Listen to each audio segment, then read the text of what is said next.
Assistant director FIA का इम्तहान कब होगा, उसका शेड्यूल कब आएगा सर? बहुत जल्दी है, हमें जल्दी से बता दें please. Assistant director Edmund, assistant director investigation और असिस्टेंट डायरेक्टर लीगल के तौर पे जो वैकेंसीज आई हुई थी हमने अपने अपने कागजात सब जमा करवा दिए हैं, लेकिन अभी तक उसका शेड्यूल नहीं आ रहा। प्लीज़ शेड्यूल के बारे में बता दें कब आएगा। बहुत से आपके सवाल और बहुत सी आपकी क्वेरीज दी, तो आज की मेरी वीडियो के आपका असिस्टेंट डायरेक्टर FIA का शेड्यूल कब आएगा और आपको शेड्यूल आने तक क्या करना चाहिए, गौर से सुन लीजिएगा। वीडियो को स्किप मत कीजिए, 10 मिनट की वीडियो होती है, इसको गौर से देख लिया करें। बहुत सी चीज़ें होती हैं आपके लिए, ज़िंदगी का तजुर्बा बता रहा होता हूँ। अस्सलाम वालेकुम व्यूअर्स, मैं हूँ रज़ा बुखारी और आप देख रहे हैं बुखारी स्पीक्स यूट्यूब चैनल।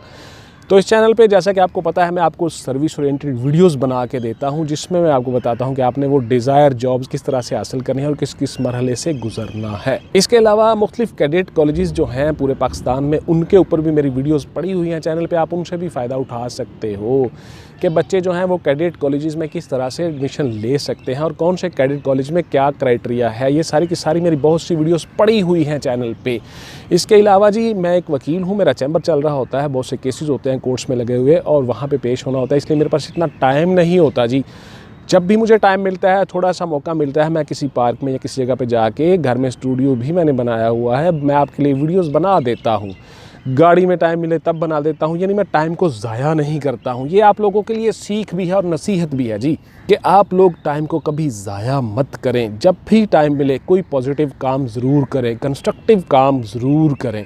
तो आप लोगों को नॉलेज देता हूँ, साथ साथ में मेरा एक एक्टिविटी बन जाती है और आप लोगों के साथ अपना तजुर्बा शेयर कर रहा होता हूँ। व्हाट्सएप पे आके आप कोई सवाल मुझसे नहीं करेंगे जी। WhatsApp only for online classes and notes purchasing, not any other discussion please. Notes आपको परचेज़ करना है तो ही व्हाट्सएप पे आप मैसेज कीजिए, और किसी सवाल का आपको जवाब नहीं आएगा। गौर से सुन लीजिए, फिर आपका गिला नहीं बनता। हर वीडियो में बता देता हूँ। यूट्यूब कमेंट्स में आप मुझसे सवाल करते हो, उनके जवाब मैं देता हूँ जब भी मुझे टाइम मिलता है। तो आता हूँ जी मौजू की तरफ के असिस्टेंट डायरेक्टर FIA बनने के लिए आपको क्या करना चाहिए और शेड्यूल कब आएगा। तो देखिए शेड्यूल इसका 15 जनवरी के बाद से SMS आने शुरू हो जाएंगे इंशाल्लाह ताला, और आपको शेड्यूल मिल जाएगा कि आपने कब जाके आपका इम्तहान होना है। रोल नंबर स्लिप्स आनी शुरू हो जाएंगी, SMS आने शुरू हो जाएंगे, और ये अप्रॉक्सीमेटली आपके पास 1.5 से 2 महीने तक होंगे। इंस्पेक्टर FIA और असिस्टेंट डायरेक्टर FIA के एग्ज़ाम्स आलमोस्ट इकट्ठे ही चलेंगे।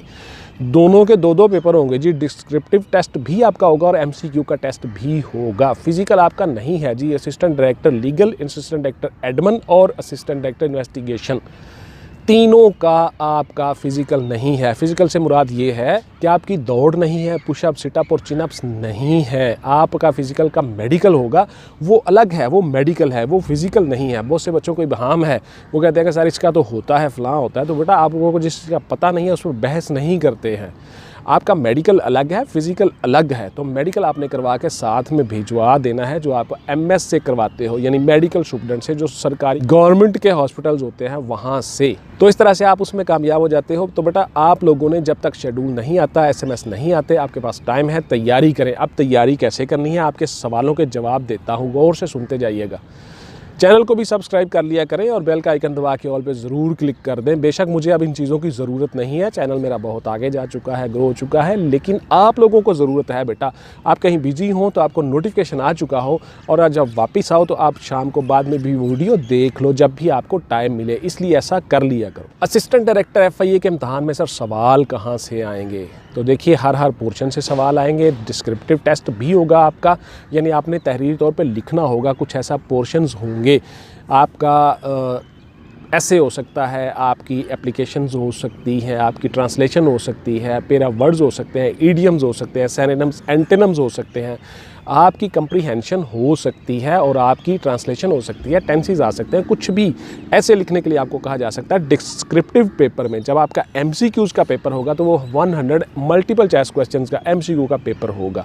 तो उसमें से हमारे जो नोट्स हैं वो अवेलेबल हैं, आप उनसे फ़ायदा उठा सकते हो। 99 टॉपिक हमने बनाए हुए हैं, उन्हीं टॉपिक्स में से इंशाल्लाह ताला पेपर आता है। फ़र्ज़ किया एक क्वेश्चन भी आ जाता है एक टॉपिक से, तो 99 टॉपिक हैं हमारे, 100 क्वेश्चन पूरा हो जाता है। हमने वही सारी की सारी चीज़ें, आपका एकेडमिक्स का पोर्शन, आपका इंटरनेशनल अफेयर्स का पोर्शन, पाकिस्तान अफेयर्स का पोर्शन, पाक स्टडी, इस्लामिक स्टडीज़, हिस्ट्री, नबी करीम सल्लल्लाहु अलैहि वसल्लम, खुलफाए राशिदीन, उनकी हिस्ट्री, तारीख़, इस्लामी जंगें, कल्चर, सब कॉन्टिनेंट, बरसगीर, हमारे जो नेबरिंग कंट्रीज़ हैं, हमसाया ममालिक, इन सब की इन्फॉर्मेशन हमने दी हुई है।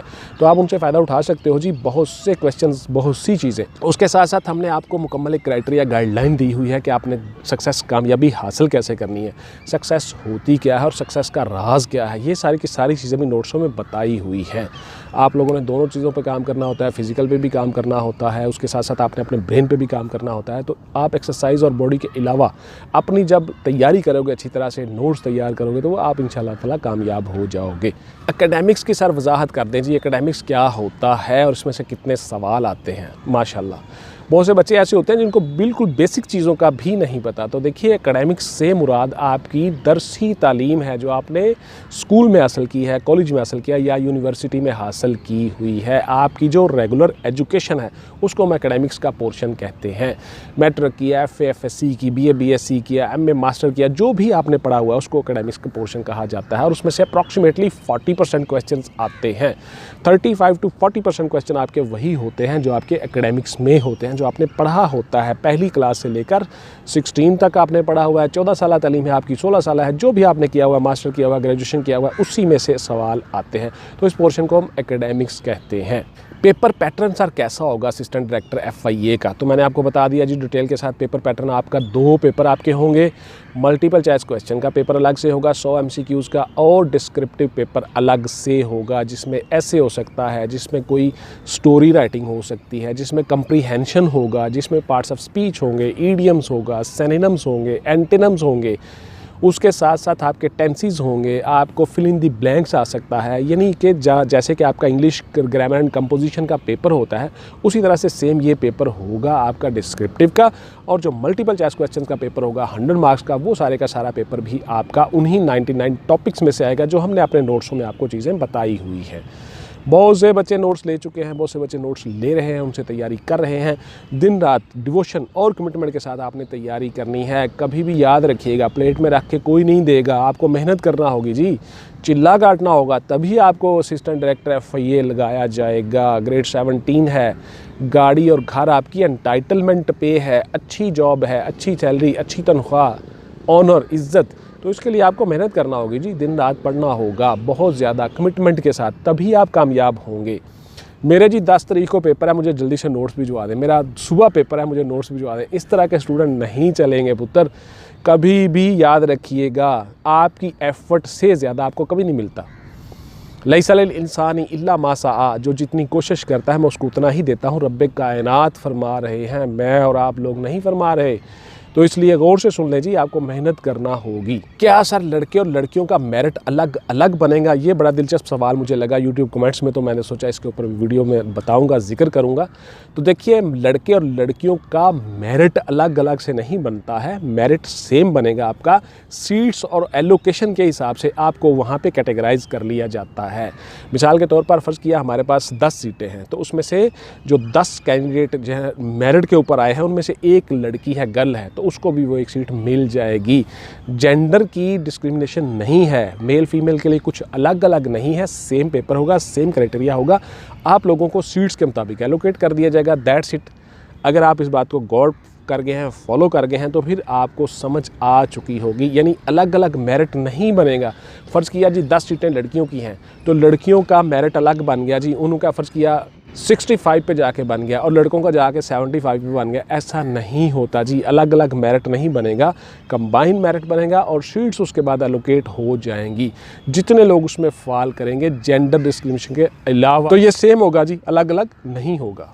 कितने सारे MCQ को हम हल कर लें तो कामयाब हो जाएंगे? तो देखिए, आप लोगों को 100% करना होगा जी, पूरे के पूरे 100 MCQ आपने करने हैं। बिकॉज़ आप लोगों के लिए ये डिपार्टमेंट में आना कोई इतना आसान नहीं है, मेरिट है जी। पूरे पाकिस्तान से बच्चे अप्लाई करेंगे, लाखों लोगों ने फॉर्म फिल किए हुए हैं, तो आप लोगों को अपना बेस्ट देना होगा जी। 100% आपको MCQs करने होंगे। डिस्क्रिप्टिव टेस्ट भी आपका 100% होना चाहिए, तभी आप कामयाब होंगे। तो आप लोगों को ये नहीं है कि मैं 60 सवाल कर लूँगा तो मैं कामयाब हो जाऊँगा, मैं 50 कर लूँगा तो कामयाब हो जाऊँगा। बहुत से आपको सवाल हल करने होंगे और सही करने होंगे। बिकॉज़ आप लोगों का जब मेरिट बनेगा तो देखिए, फ़र्ज़ किया 3 लाख बंदों ने अप्लाई किया हुआ है, तो 3 लाख बंदों में से फ़र्ज़ किया हमारे पास 1000 सीट है, 1000, तो उन 1000 लोगों को चॉइस किया जाएगा।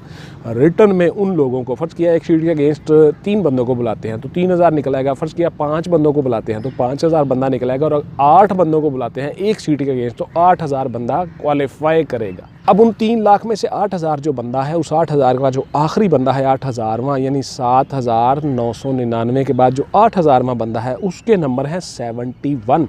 तो 71 आपका मेरिट बनेगा। 71 से नीचे जितने लोग होंगे, मैं मिसाल दे रहा हूँ आपको, कम भी हो सकता है, ज़्यादा भी हो सकता है, तो उससे नीचे जितने लोग होंगे वो सारे के सारे कंसीडर नहीं होंगे। हालांकि उन्होंने बहुत अच्छा पेपर किया है जी, फ़लाँ किया, लेकिन मेरिट के हिसाब से, एलोकेशन लिस्ट के हिसाब से वो उसमें फॉल नहीं करते, तो वो सारे के सारे फारिग होंगे और नहीं इसमें आ सकेंगे। तो इसलिए आपको अपना 100% आउटपुट देना होगा जी। इंटरव्यू में, सिलेक्शन में, फाइनल एलोकेशन लिस्ट में और फाइनल ऑर्डर होने में, आपको ऑफ़र लेटर तक मिलने में 100% आपको आउटपुट देना होगा जी आपका, तभी आप कामयाब होंगे। तो इसलिए आपको हर टॉपिक पे काम करना होगा जी। 3000 MCQ करने से आप पास नहीं होंगे, 5000 MCQ करने से आप पास नहीं होंगे। 99 जो टॉपिक हमने बताए हुए हैं उन्हीं को आपको तैयार करना होगा, आप इंशाल्लाह कामयाब हो जाओगे। तो ये थी जी मेरी आज की वीडियो के असिस्टेंट डायरेक्टर FIA किस तरह से एक शेड्यूल आएगा और किस तरह आपने कामयाब होना। इंशाल्लाह मिलते हैं किसी अगली वीडियो में जी। टिल देन टेक केयर, अल्लाह हाफिज़ एंड गुड बाय। पाकिस्तान जिंदाबाद।